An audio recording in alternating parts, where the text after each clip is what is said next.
Kaixo! Gustatu zaizue azken atala? Bueno, denboraldi hau ere bukatu da. Kontatu nahi nizuen, denboraldi hau oso berezia izan dela niretzat. Ze zuetako askok galdetu jazuen, ea Amaiaren tripa handi hori benetakoa zen, edo ez? Eta kontatu nahi nizuen, baietz, benetan aurdun egon naizela, kapitulu hauek grabatzerakoan. Oin dela urte bete, deitu ziaten telefonoz galdetzeko. Aizu Itziar, udaran guazenen beste denboraldi bat grabatuko deu eta prest egongo zinateke? Eta esan nien, ni prest, baino aurdun nao. Eta ez dakit nola ikusten dezuen. Eta esan ziaten, ez kezkatu, Amaia aurdun jarriko dugu eta gidoi guztiak moldatuko ditugu. Eta esan nien, primeran, aurrea.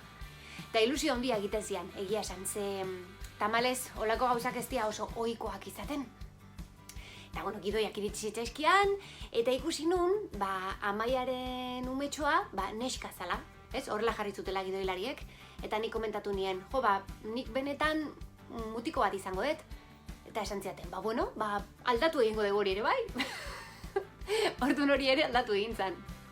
Eta grabatzen hasi ginean, eta egin genuna izan zen nire sekuentzi guztiak danak jarraian grabatu.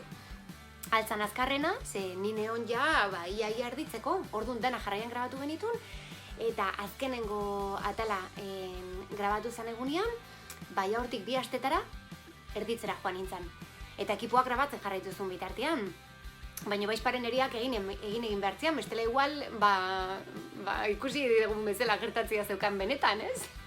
Eskerrak ez ala hola pasa. Eta kuriositate bezala, kontatu nahi nizuen ere, gure txikiaren izena, garazik esan zidan bezala, garazik agolkatu zidan bezala, Ander, dala. Ander jarri diogu azkenian, bai. Eta besterik ez? Hurrengora arte eta txintxo-txintxoak izan. Muixu bana. Agur!